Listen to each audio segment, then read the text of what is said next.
Welcome back to the social universe, where you learn the secrets of the social media through the social universe, and in many cases, you learn the secrets of the universe itself.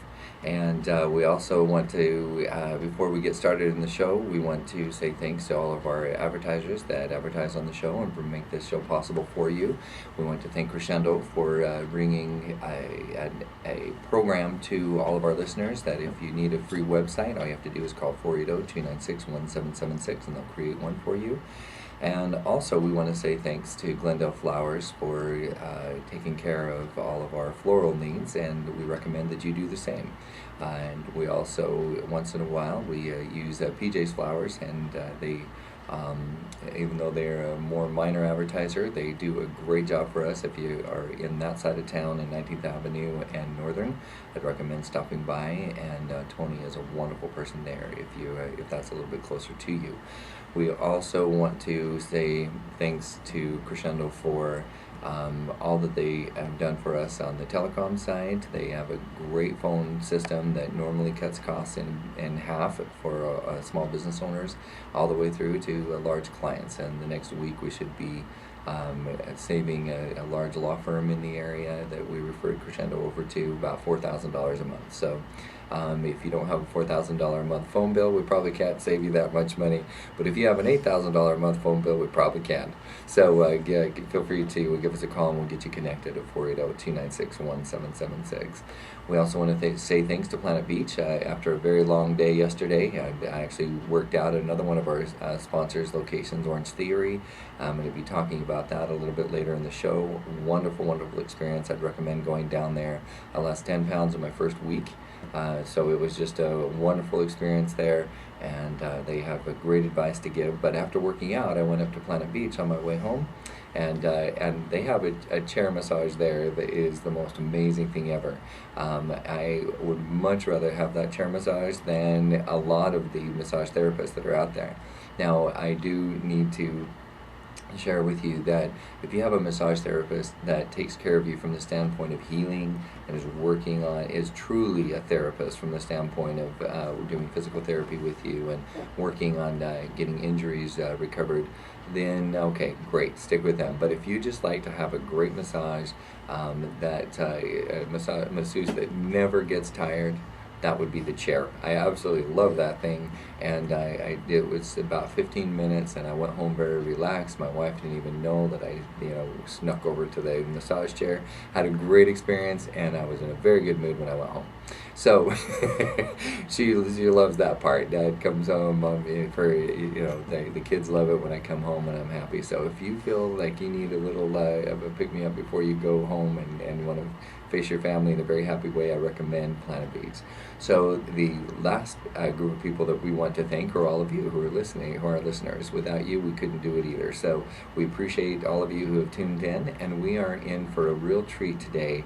We have brought Mary Moriarty, who is joining us from the Irish Cultural Center, and we have the holiday season upon us, and I just have had some of my most amazing memories at the Irish Cultural Center here in downtown Phoenix. So Mary was nice enough at a relatively short notice to actually come on the show and talk a little bit, a lot hopefully, about the Cultural Center and what it does. And in the next segment we're going to talk about what they have coming up here in this holiday season. So Mary, welcome to the show. Well, thank you. Nice to be here. Definitely nice to have you joining us. You didn't know this, but I've been stalking you for almost a year. I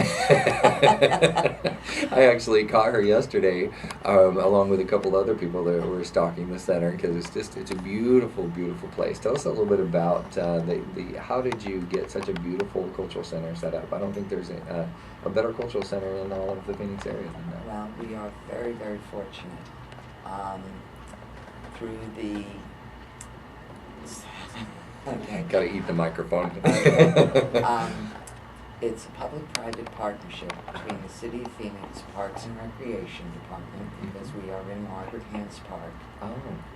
The Arizona Department of Transportation, because Margaret Hans Park forms the I-10 tunnel. Oh, yes. And the Irish Cultural and Learning Foundation, which is the 501c3 that basically manages the facility. And it's through our sister city relationship with the town of Ennis in County Clare that we came to be. The late city councilman Howard Adams basically helped us maneuver our way through. And let's give more credit to him. What's his name again? Something Adams. The late city councilman Howard Adams. Howard Adams. Well, we were thankful that he did that while he was able to. Very much so.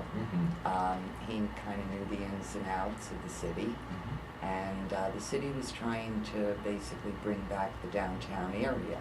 Okay. And right next door to us is the Japanese Friendship Garden, because also quite beautiful. If you yes. should take a trip down to both. You bet. Phoenix has a sister city in Himeji in Japan. So Howard wanted to get us a cultural center and had us twinned with Ennis. And that was in 1988. Okay. And the first part of our center opened with our Great Hunger Memorial on Gordon Moore. Okay. And that was dedicated September 25th, 1999. Okay. And that was the day that they broke ground on Hollamore, the Great Hall, which was dedicated St. Patrick's Day 2002. And it's a replica of a 19th century Irish meeting hall. Then our cottage, which is a mirror version of the North Clare farmhouse at Bunratty Folk Park in County Clare, that was dedicated on March 21st, 2004. Wow. And then last September, or actually September of 2012, through the generosity of Norm McClellan, who heads up Shamrock Foods, we have the McClellan Irish Library that opened last year. Isn't that new? Yes. Now that's the larger building that's on the south side? That's the larger building that is reminiscent of 12th century Norman castle. Yeah, it's wonderful. I have to, I hate to admit this on the air, but while I was stalking you, I wandered all through that, all by myself, trying to figure out where the head office is. And there were people that were practicing Irish instruments, and I'd ask them, they're like, I think it's upstairs. And it was just so wonderful, actually. I was waiting for security to grab me and throw me out, but but everybody was really nice, and it was wonderful. And you're absolutely right. It's so beautifully done, and that's great. Well, our architect, Paul Ahern, he designed the hall and the cottage and the library, and he is a genius. Yeah. And it is actually a beautiful facility that the front facade was actually Irish blue limestone imported from Ireland. Oh, wow.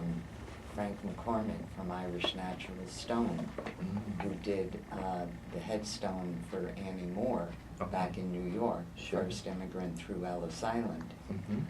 We had him doing the front arches as well as the entry floor and one of the fireplaces upstairs. And it's really wonderful to actually have stuff that came from Ireland. I didn't realize it was so authentic. I knew it looked amazing. And anybody who hasn't had a chance, the actual address is, let's see if we can get it, 1106 North Central Avenue. So it's just south of the freeway, the I-10 freeway, not the I-10 freeway south, but the I-10 freeway north. Well, what do you call that little section?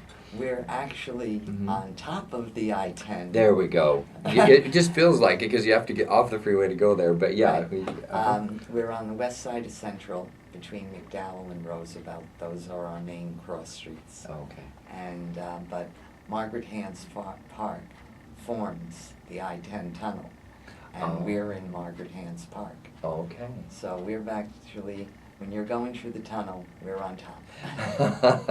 So always think of the luck of the Irish as you go through that tunnel. Well, it's truly, truly beautiful. I do recommend that you go down there, and also nothing wrong with touring the gardens, the Japanese gardens, while you're down there as well. Yes. We do a lot of weddings with them because they do a lot of wedding ceremonies, and then we rent out the center for receptions. I bet you do, but that's very popular. We kind of, makes for great you can pictures. go out their back gate and go into our parking lot, so it's, I kind of call it the working man's resort. Because you can It get feels a like it. beautiful Mhm. ceremony and reception all in the same place. It is great, truly, truly beautiful. One of my best Christmas memories within this decade is there were some Welsh carolers that came during the Christmas season, and it was just an evening of I mean, it was very or I wouldn't say formal, but very